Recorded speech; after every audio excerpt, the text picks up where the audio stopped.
بسم اللہ الرحمن الرحیم۔ السلام علیکم۔ حضرت ابو ہریرہ رضی اللہ تعالیٰ عنہ سے مروی ہے کہ رسول اللہ صلی اللہ علیہ وآلہ وسلم نے فرمایا، موسیٰ علیہ السلام نے اپنے رب سے 6 خوبیوں کے بارے میں سوال کیا جس کے بارے میں موسیٰ علیہ السلام کا گمان تھا وہ صرف انہی میں ہے، اور 7ویں خوبی کو موسیٰ علیہ السلام خود لاپسند نہیں کرتے تھے۔ نمبر 1، موسیٰ علیہ السلام نے کہا، اے رب، آپ کا کون سا بندہ سب سے زیادہ تقوی والا ہے؟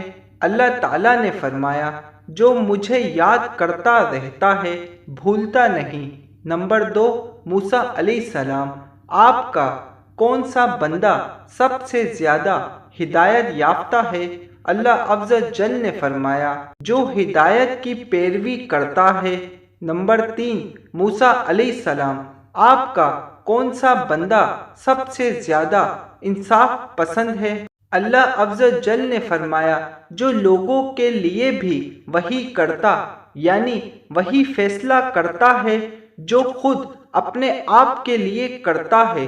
نمبر 4، موسیٰ علیہ السلام، آپ کا کون سا بندہ سب سے زیادہ علم والا ہے؟ اللہ عز و جل نے فرمایا، وہ شخص جو علم سے سیر نہیں ہوتا، لوگوں کے علم کو اپنے علم میں جمع کرتا رہتا ہے۔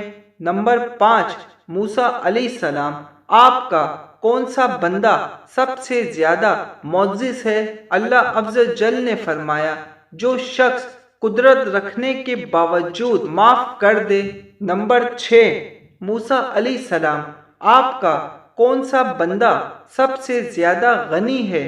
اللہ عز و جل نے فرمایا، جو اسے دے دیا جائے اس پر راضی ہو جائے۔ نمبر 7، موسیٰ علیہ السلام، آپ کا کون سا بندہ سب سے زیادہ محتاج ہے؟ اللہ عز و جل نے فرمایا، جو شخص مالدار ہونے کے باوجود اسے اپنے لیے کم سمجھتا ہو۔ رسول اللہ صلی اللہ علیہ وآلہ وسلم نے فرمایا، غنی مال سے نہیں ہوتی، غنی اصل میں دل کا کشادہ ہونا ہے۔ جب اللہ تعالیٰ کسی بندے سے بھلائی کا ارادہ کرتا ہے تو اس کے دل میں کشادگی اور تقوی رکھ دیتا ہے، اور جب اللہ تعالیٰ کسی بندے سے برائی کا ارادہ کرتا ہے تو اس کے ماتھے پر فقیری رکھ دیتا ہے۔ جزاک اللہ۔ حدیث مبارک سمجھ آنے کی صورت میں ایک لائک ضرور کر دیے گا۔